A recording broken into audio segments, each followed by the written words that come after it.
예수께서 이르시되 내 마음을 다하고 목숨을 다하고 뜻을 다하여 주 너의 하나님을 사랑하라 하셨으니 이것이 크고 첫째 되는 계명이요. 아멘. 우리가 지난주까지 하나님을 아는 것과 관련해서 말씀을 드렸습니다.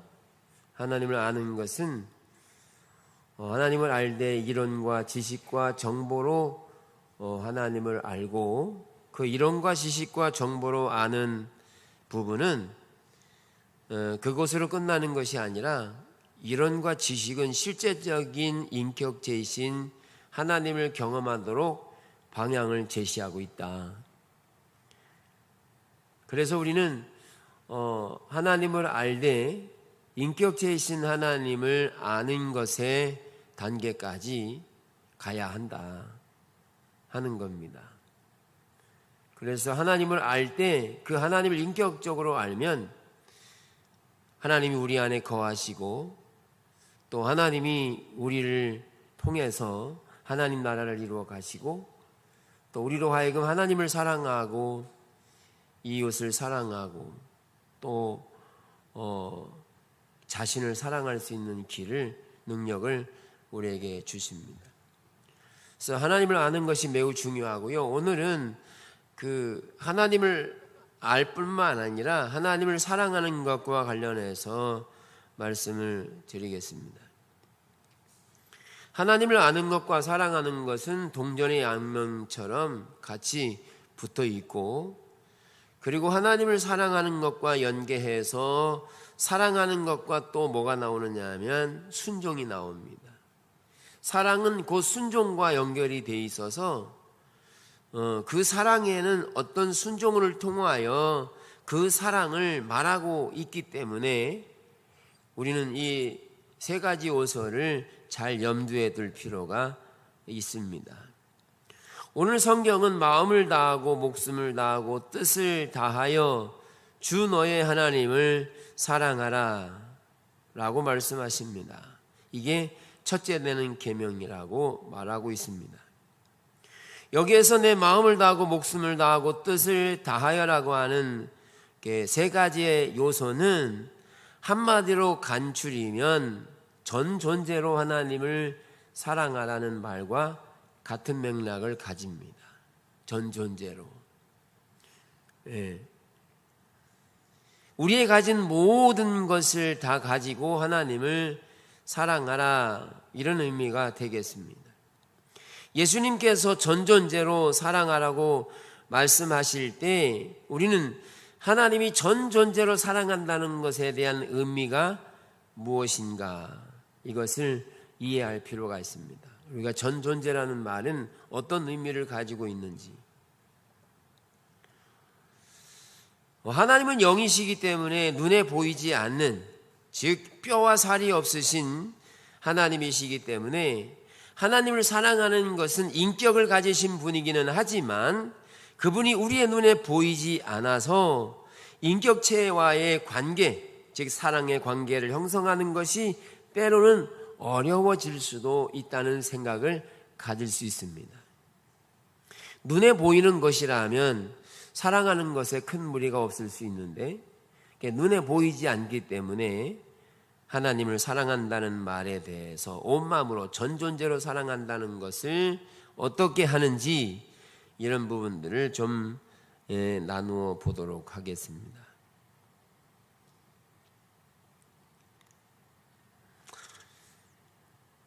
자, 하나님을 전 존재로 이렇게 사랑한다는 것은 하나님이 우리의 유일한 주님이시고 주인이시고 생명의 관계이라는 것을 우리는 이렇게 말하고 있습니다. 전 존재라고 하는 것은 우리의 유일한 구원의 주님이고 주인이시고 우리의 생명이 되신다, 이런 말입니다. 여기에서는 유일한 구세주, 즉 주님만이 우리를 유일하게 구원해주고 우리의 주인 되고 생명이라는 의미를 가지고 있는데, 그러면 우리의 유일한 구세주라는 말은 주님만이 우리를 구원할 수 있는 능력을 가지신 분이라는 겁니다. 우리를 구원하는 게 주님 외에 다른 것이 없다는 말입니다. 그러면 다시 말하면 주님만으로 인해 만족하고 주님만으로 감사하고 주님만으로 기뻐하는 삶을 유일하다 이렇게 말씀드릴 수 있는데, 여기에서 다윗의 예를 들어보면 시편 18편에서 다윗은 나의 힘이신 여호와여 내가 주를 사랑하나이다 이렇게 말합니다. 여기서 나의 힘이신 하나님과 그리고 내가 주를 사랑하는 것과 연동선상에 놓고 있으면서 힘이 곧 사랑이고 사랑이 힘이다 이렇게 연동성을 가지고 있죠. 그러면 여기서 나의 힘이신 하나님이라는 말은 무엇일까요? 나의 힘이신 하나님, 나의 힘이신 하나님 여호와여 이렇게 말할 때 다윗에게 있어서 여호와가 나의 힘이다 그렇게 여겨졌던 게 뭐냐 하면, 다윗은 골리앗을 이기고 많은 사람들에게 유명세가 더해지기 시작해서 사울보다 더 많은 칭호를 받게 되고, 사울은 천천히고 다윗은 만만이라고 하는 명성이 사람들에게 쫙 퍼지기 시작했습니다. 그렇게 나라를 구한 다윗에게 있어서 사울은 단순히 나라를 빼앗으려고 하는 도적과도 같이 여겨지는 다윗이었습니다. 그의 명성이 올라가면, 정치적인 명성이 커지면 그 명성으로 인해서 사울의 왕권이 약화될 것을 두려워한 거죠. 일반 정치적인 세력이 그렇죠. 정치적으로도 막 크게 되면 그거 그냥 안 내버려 두잖아요. 꼭 어떻게 하죠? 박살을 내잖아요. 예, 당내에서도 대권 주자들이 막 우후죽순 막 잘하면 이가 터트리고 저거 터트려서 박살 냅니다. 정치적인 일이죠. 다윗은 그렇게 가면 금방이라도 왕이 될 것 같은 그런 상황인 거죠. 또 하나님이 기름 부으셔 세우셨고, 그런데 다윗에게 있어서 하나님만이 힘이라는 말 속에는 뭐가 포함되냐 하면, 지속적으로 사울은 사울의 군대를 만들어서 다윗을 잡으려고 하는 용병들을 만들어서 계속해서 다윗을 쫓아다니고 잡아서 죽이기로 작정하고 다닙니다. 그런데 다윗은 매 순간마다 하나님의 은혜로 피해 다니고 도망 다니고 합니다. 그게 다윗이었어요. 그러면서 하는 말이 하나님이 나의 힘이라고 하세요. 하나님이 왕으로 세웠으면 빨리빨리 왕으로 세워서 일을 하셔야지 왜 자꾸 쫓겨다니기만 하시면서, 그러면서 다윗은 하나님이 나의 힘이다 이렇게 말하는 겁니다. 그리고 사울이 동굴에 들어와서 소변을 보는 동안, 용변을 보는 동안 다윗이 그 안에서 사울을 죽일 수 있는 기회가 왔습니다. 그래서 다윗의 부하들이 다윗이여 적절한 기회가 왔습니다. 이제는 사울을 쓰러뜨리고 다윗이 왕으로 될 수 있는 기회를 하나님이 주셨습니다. 하십시다. 그랬습니다. 다윗이 말만 떨어지면 다윗의 부하들이 그 사울을 죽이고 왕으로 등극해도 정치적으로 아무런 문제가 없을 만한 상황이 주어졌는데, 다윗은 그 길을 선택하지 않습니다. 그리고 사울을 해하지 않고 고사년에 내보내면서 하나님이 기름 부어 세우신 왕을 내가 해할 수 없다, 죄를 지을 수 없다, 그래서 고사년에 내보냅니다. 그리고 옷자락만 베었을 뿐인데 그 옷자락을 벤 것조차도 양심의 가책이 돼서 회개하고 돌이키고, 그렇게 했더니 그 상황을 이렇게 사울 왕에게 보여주면서 내가 당신을 죽일 기회가 있었는데 안 죽이고 이거 보십시오. 당신의 옷자락만 빼었습니다. 왜 나를 쫓아다닙니까? 그러니까 사울이 미안하다 그랬다가 좀 있다가 또 쫓아오잖아요.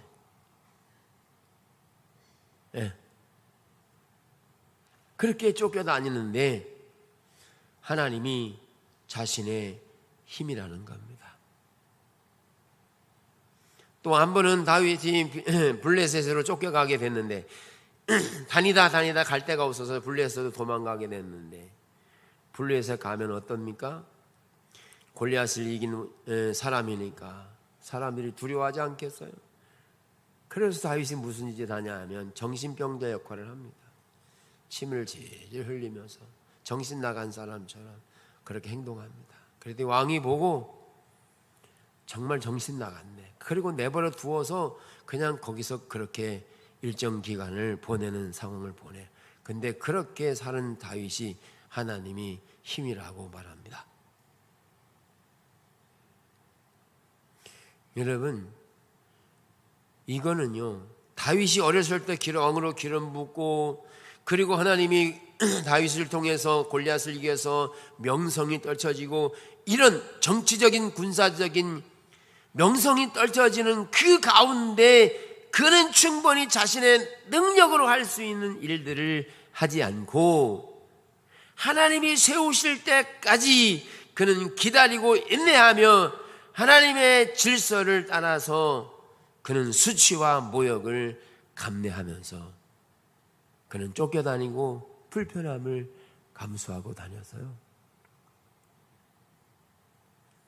그 다윗이 하나님을 향하여 하나님이 나의 힘이다, 그 하나님을 사랑한다고 지금 말하고 있는 겁니다.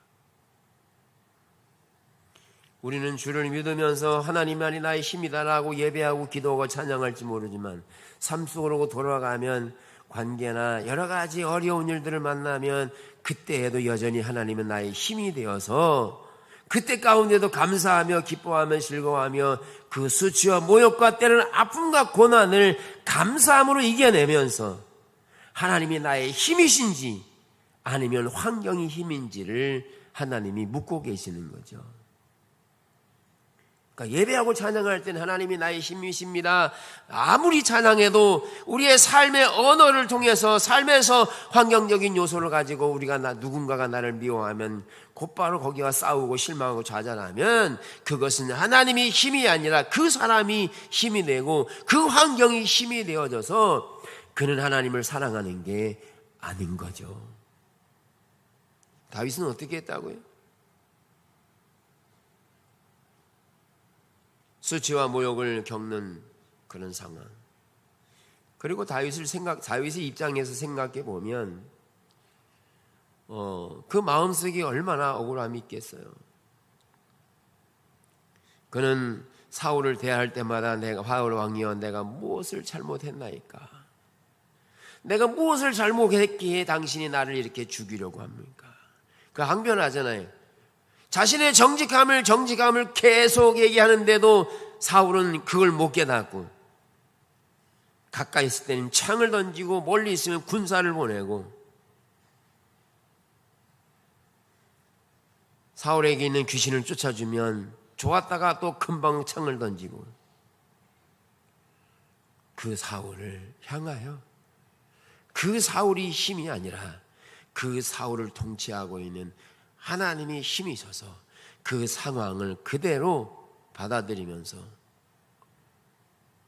수고와 고난을 감내하고 있습니다. 언제까지요? 주님이 세우실 때까지. 하나님의 힘이 뭔지 아세요? 그래서 하나님께서 우리의 삶 가운데서 하나님만이 힘이 되도록 하시기 위해서 내가 의지하는 것들을 하나님께서 갖다 보이십니다. 우리가 자녀를 의지하면 그 자녀보다 하나님보다 자녀를 더 의지하면 그 의지하는 것이 하나님이 아니어서 그 자녀에 대한 관계 문제가 생기고요. 물질이 하나님보다 더 우상이 되어지고 힘이 되어지면 하나님 그것에 대해 질투하시고요. 관계에 대해서 정치적으로 다양한 요소들을 통하여 내가 실제로 무엇을 의지하고 있는지를 하나님은 갖다가 나타내십니다. 제가 제천에 있을 때 다른 교회 다니시다가 이동 오셨어요. 그분이 한 달에 11조를 50만 원. 제가 그랬습니다. 제 마음속에, 입 밖으로도 낸 게 아니라 마음속에, 야, 이제는 세는 낼 수 있겠다, 이 생각 가졌습니다. 그 다음 주에 나갔습니다. 내가 힘이라고 여겼던 그것 생각만 했을 뿐인데 하나님은 걷어가셨습니다. 제 마음은 어떻겠어요? 너무합니다. 하나님 너무하세요. 애통했습니다. 그것 때문에 너무 힘들었어요. 그리고 여전히 좋아졌느냐? 그렇지 않았어요. 뭘 가르치시느냐 하면 내가 의지하는 것이 사람이고 그가 가지고 있는 물질로 인해서 내가 서고자 하는 내가 하나님의 힘이 아니라, 그러니까 기도하고 예배할 때는 뭐라고 했냐면 하나님만이 나의 힘입니다 이렇게 했어요. 근데 실제적으로는 그렇게 그 돈을 의지한 거죠. 사람을 의지한 거죠. 하나님이 아닌 것들은 하나씩 배제하기 시작했습니다. 그럴 때 계속해서 배제될 때 이 시간과 기간은 점점 길어지는 겁니다. 터널은 더 많아지고 길어지는 것 같습니다.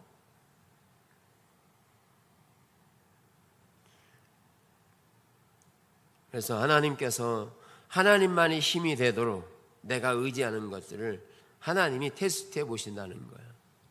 그래서 여러분들의 삶 가운데 하나님만이 힘이 되도록 여러분들이 의지하는 것이 환경의 요소가 되지 않도록 하셔야 합니다. 하나님이 그것을 사랑하는 자들을 테스트하고 계십니다.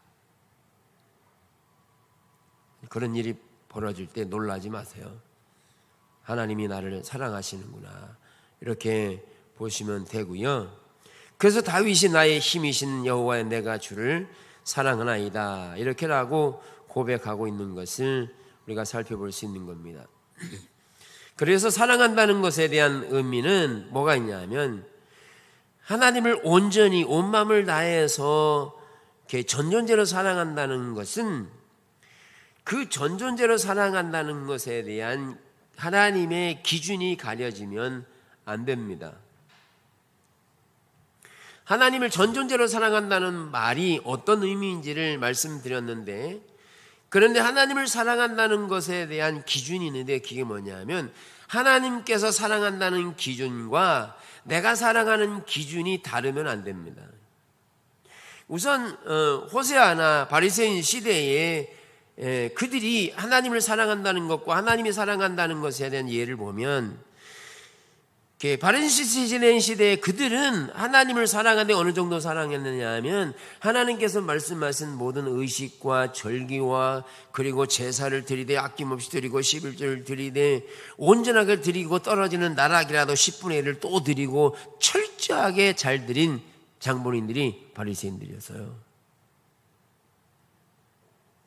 너무너무 사랑한 거죠. 근데 하나님께서 그런 그 모습을 보고 너희가 하나님을 사랑하지 않는다. 호세아 시대에 하나님의 사랑이 없다. 이사야 시대에 성전문을 닫자. 내가 언제 그거 요구했느냐 이렇게 나오시는 거죠.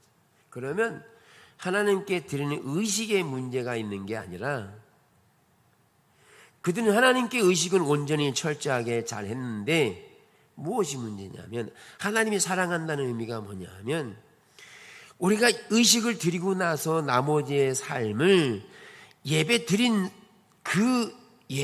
모습으로 우리의 삶을 살아가야 하는 거죠. 근데 이 삶은 따로 살아간 겁니다. 육체의 수욕대로, 욕심대로, 세상의 방법대로 살아간 겁니다. 그러니까 하나님 보실 때 제사는 올바랐지만, 예배는 올바랐지만 삶은 올바르지 않았다는 것을 말하면서 내가 언제 너희에게 제사를 요구했느냐, 이 의식을 말하는 게 아니라 이 삶의 선교적인 백성으로 그렇게 살아가지 아니한 모습을 두고 지금 하나님을 사랑하는 게 틀렸다라고 말하는 겁니다. 그래서 하나님의 기준이 필요하다는 거예요. 그래서 우리가 신앙생활 하면서 하나님께 온전한 의식과 예배를 철저하게 잘 드리잖아요. 그러면 사람들의 칭찬과 평판이 있어요. 그런데 나머지의 삶은 사람들이 보지 않아요. 볼 수가 없어요. 여러분 개인적인 삶을 쫓아다니면서 보겠습니까? 그러지 않는 한 여러분들 보는 게 뭐냐면 의식으로 보는 거잖아요. 근데 하나님 뭘 보시느냐 하면 그가 어떻게 살아가고 있는 삶의 영역을 또렷하게 보시면서 따라다니시면서 보세요. 그의 생각까지 알고 계세요. 그런 삶의 영역이 하나님께서 말씀하신 대로 살아가야 합니다. 그래서 나중에 나오겠지만 첫째 되는 계명이 하나님을 사랑하는 것이고 둘째는 이와 같으니라는 말은 첫 번째와 같다는 말인데 하나님을 사랑하되 온 마음으로 사랑한 것처럼 내 이웃을 내 몸과 같이 온 마음으로 전 존재로 사랑하라는 말이에요. 그래서 내가 살고 있는 모든 영역에 있어서 그 온전하게 하나님께 하신 것처럼 형제들에게도 그렇게 하라는 거예요. 그렇게 안 하면 하나님의 사랑에 문제가 생긴다는 거예요. 이 의식 자체가 문제가 아니라 이 삶의 영역이 지금 의식을 틀렸다라고 말하는 것이라는 거죠. 그래서 뭐가 필요하냐?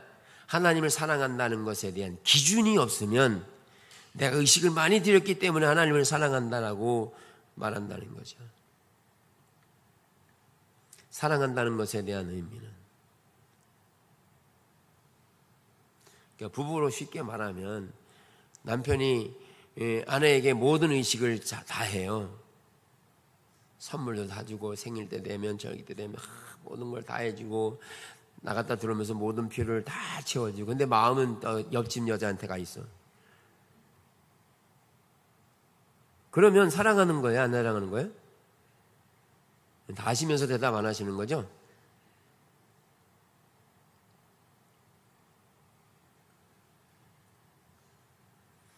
즉 하나님께 모든 의식은 다 아는데 삶은 하나님의 사랑이 그 안에 거하지 않아. 그렇게 살면 그게 하나님을 사랑하는 게 아닌 거예요. 그러면 삶도 예배 드린 것처럼 하나님을 사랑한 것처럼 이웃을 그렇게 온 마음을 다해서 사랑하는 삶으로 살아야 사회가 어떻게 되느냐 밝아집니다. 그렇게 안 살면 사회가 어두워집니다. 그래서 하나님을 사랑한다는 것은 우리가 의식을 많이 들었다고 하나님을 사랑한다라고 말하는 게 아니고 실제적인 모든 영역에 있어서 실제적인 하나님과의 사랑의 관계가 돼야 그게 하나님을 사랑하는 거죠.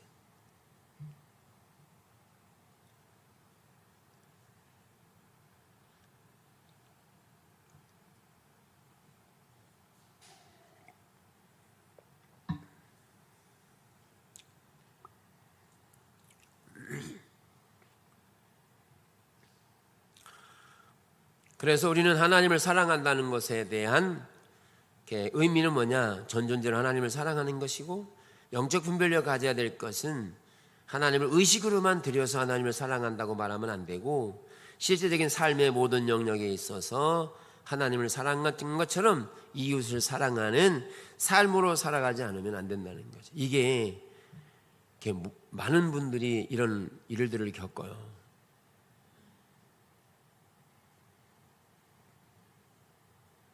예.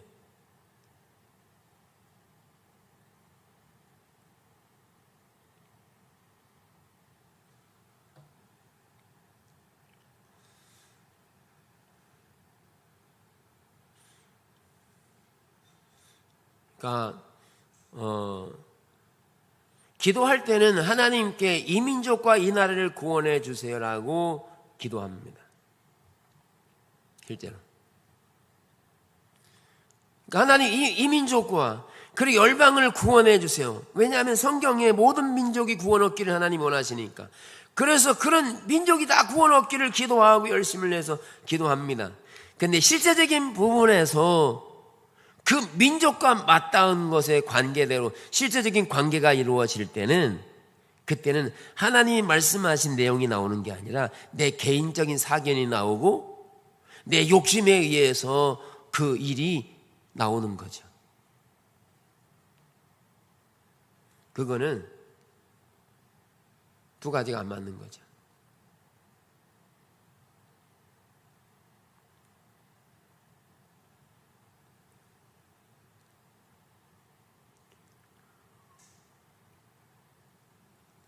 자, 이렇게 하나님을 사랑한다는 것에 대한 기준이 가려지면 의식만 드리고 삶은 자기 방식대로 살아가기 때문에 문제는 뭐냐면, 그렇게 살아가면 하나님을 떠난 것이고 버린 거라서 하나님이 그 삶 가운데 함께하지 않아서 열매를 맺는 게 뭐냐면 육체의 열매들만 맺습니다. 거기 시기와 질투, 분쟁, 욕심, 죄에 대한 일들이 반복될 뿐만 아니라 죄를 이기는 능력이 그 속에 없습니다. 그리고 또 주님 앞에 와서 회개할지는 몰라요. 또 하나님 이런 죄를 지었어요. 안 지려고 했는데 쳤어요. 또 회개해요. 그리고 또 자기 방식대로 살아요. 이거요, 철저하게 하나님이 그 삶 가운데 거하지 않는 겁니다. 다시 말하면 하나님이 힘이 아니고 하나님을 사랑하는 것도 아닙니다. 하나님이 우리 안에 거하시면 세상을 이기는 능력이 그분에게서 나오기 때문에 하나님을 사랑하면 죄를 이기고 원수를 이기고, 그리고 때로는 시련을 견뎌내고 고난을 견뎌내면서 그 고난 속에서도 하나님이 함께 하신다는 사실을 알아요. 그래서 견딜 수 있고요, 견디는 것뿐만 아니라 그 안에 기쁨이 더 플러스 됩니다. 이기게 하세요. 이기게 하세요. 그러니까 하나님을 사랑하는 게 얼마나 중요하냐.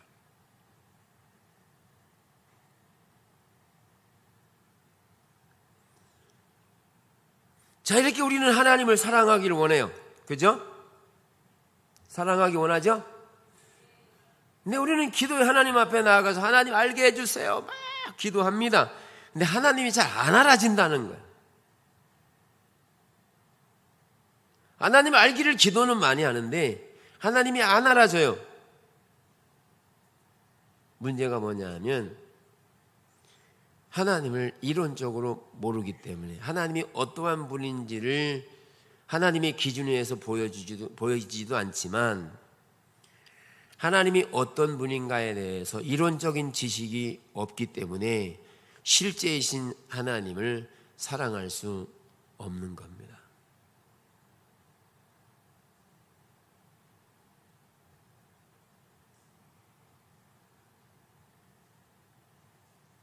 요새 저는 킹 랜드 드라마 봅니다.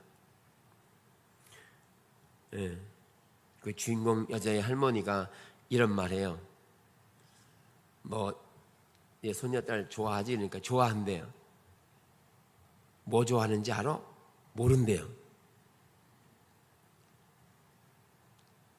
고백했어? 안 했어요? 뭔지 아세요? 사랑하는 것과 아는 것은 연관이 돼서 실질적으로 하나님에 대해서 지식과 정보를 모르면요, 어떻게 그 하나님인지를 방향을 제시받지 못하기 때문에 하나님을 사랑하는 게 어려워집니다. 예를 들면 이런 거예요. 우리는 성경을 통해서 하나님이 전능하신 하나님입니다, 이렇게 말하고 있죠? 알고 계시죠? 그러면 하나님이 전능하신 하나님이라는 정보가 없으면 하나님이 전능하신지를 어떻게 알겠으며 그 전능하신 하나님을 경험하도록 나아가는 사랑의 관계는 안 된다는 거예요.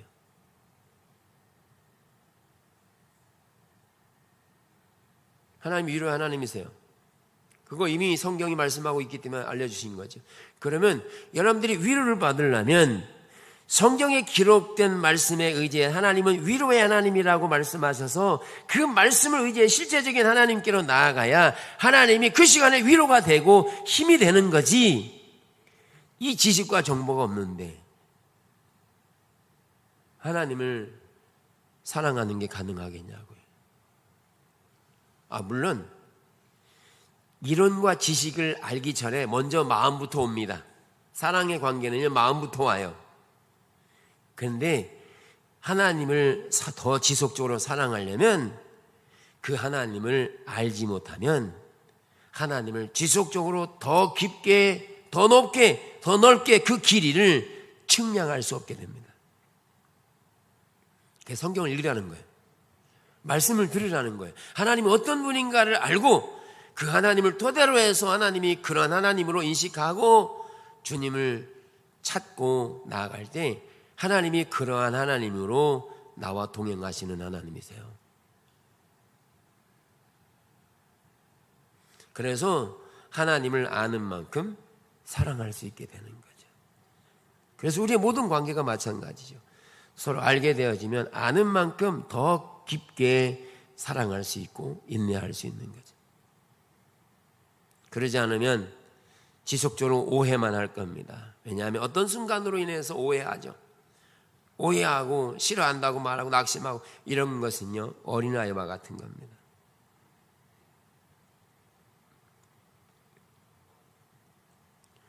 그래서 우리가 하나님을 알 때 어떻게 알아야 되느냐? 하나님을 지식과 정보로 알 뿐만 아니라 그걸 토대로 해서 하나님을 경험으로 알아갈 수 있는 것은 이 두 가지 요소가 같이 겸비되어야 합니다. 예를 들어 보겠습니다.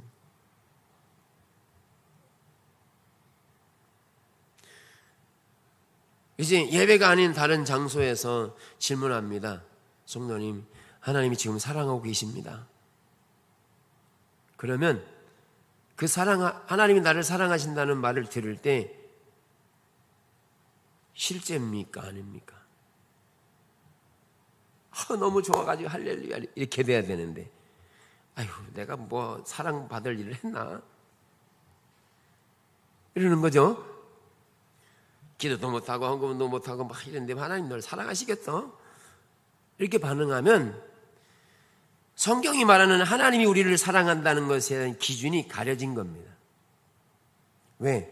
성경은 우리를 죄인 되었을 때부터 사랑하신다고 하셨어요. 이미 행동이 일어나기 전부터 하나님은 나를, 죄인 된 나를 사랑하신다고 말씀하셨다고요. 행동이 일어나기 전에. 그러면 내가 헌금을 못해서 나를 안 사랑하는 게 아니라 헌금을 못했지만 하나님은 여전히 이전부터 나를 사랑의 관계로 언약 맺은 겁니다. 사랑하신다는 거예요. 그러면 예배는 잘 못 주석했지만 하나님 사랑하신다고 합니다. 그러면 할렐루야 해야 돼요. 죄책감 들어가지고 하나님 나를 사랑하시 빼지 말고. 그런데 이렇게 질문하는 사람이 있어요. 그럼 예배 안 드려도 되겠네. 그건 덜 이석은 겁니다. 그럼 마음도 없는 거죠. 마음은 사랑의 관계 안에 있는데 그 사람 안 만나고 싶은가요? 만나고 싶죠. 무엇을 말하냐면 하나님이 나를 사랑한다는 의미는 이미 죄인 되었을 때부터 우리를 십자가를 통해 사랑하신 것이라서 우선적으로 나를 사랑하신다는 말은 죄인 된 우리를 먼저 사랑하신 분이세요. 그래서 탕자의 비유에 보면 탕자가 아버지의 재산을 가지고 가서 허랑방탕하게 살았어요. 그런데 이 허랑방탕하게 살아간 둘째 아들 상관없이 아버지는 그저 그 아들이 돌아오기만을 기대했고 돌아왔을 때 금가락지를 끼워주고 잔치를 베풀고 송아지를 잡고 옷을 입히고 하셨다니까요. 이 아들은 뭐 하고 싶었는데요? 이제 종이나 해야지 이러고 왔다니까요. 아버지는요 그 아들을 엄청 사랑하셨어요. 허랑방탕하게 아버지의 재산을 탕진했지만 그 아버지는 잃어버렸다가 얻은 자식이라고 잔치를 베풀고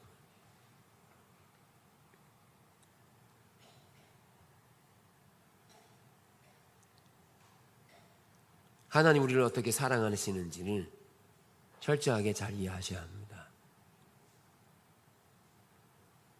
십자가를 통해 죄인된 우리를 구속하시고 사랑하신 그 은혜, 그 마음이 주님과 개인적으로 교통하고 교제하면서 그분의 사랑이 느껴지면 의식은 능력으로 자동으로 됩니다. 왜냐하면 마음이 주님께 가면, 개인적으로 주님을 만나게 되면 의식은 문제가 되잖아요. 그래서 그 드라마에서 집에 들여보내기 싫어가지고 동네를 10바퀴 돌았어요. 근데 또 돌재요. 10바퀴 또 돌재요. 또 돌아요. 어디서 나오느냐? 그게 사랑의 관계에서 그 수고가 나오는 거죠.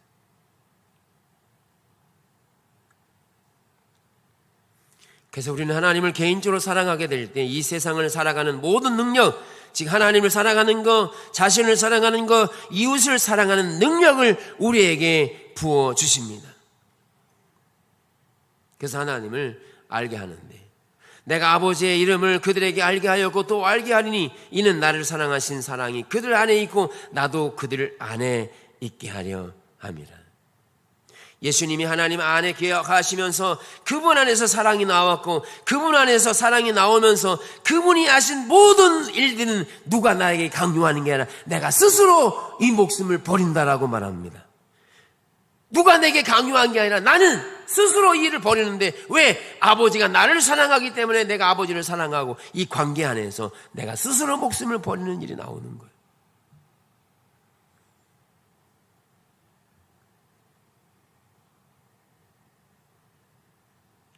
우리가 사랑하면 그가 먼저 우리를 사랑하셨습니다. 누구든지 하나님을 사랑하노라 하고 그 형제를 미워하면 이는 거짓말하는 자니 보는 바 그 형제를 사랑하지 아니하는 자는 보지 못하는 바 하나님을 사랑할 수 없느니라. 사랑하는 성도 여러분, 우리가 하나님의 사랑을 올바로 압시다. 하나님 나를 마침 사랑하시는지, 환경 때문에 낙심해서 하나님 나를 안 사랑하실까 이렇게 오해하지 말고, 하나님은 죄인 되었을 때부터 우리를 십자가로 피로 값주고 사신 사랑의 하나님이십니다. 그때 더 적극적으로 하나님 나를 사랑하심을 인식하고 하나님 알기를 구하고 사랑의 관계로 나아가면 바울이 기도한 것처럼 능히 모든 성도와 함께 지식에 넘치는 그리스도의 사랑을 알고 그 너비와 깊이, 길이와 높이와 깊이가 어떠함을 깨달아 하나님의 모든 충만하신 것을 너에게 충만하게 하시기를 구하노라. 우리가 하나님의 사랑에 충만한 데에 이르면 그 하나님의 충만하신 사랑이 이 땅의 모든 세상을 엎고 이기게 하시는 능력으로 충만하게 하기를 원하신다는 겁니다. 이렇게 하나님의 사랑이 얼마나 위대한지, 크신지 이런 부분들을 인식하고 하나님의 사랑 안에 머무는 하나님의 사랑이 경험되고 하나님과 함께하는 그런 삶을 지속적으로 배워가시기를 주님의 이름으로 축복합니다.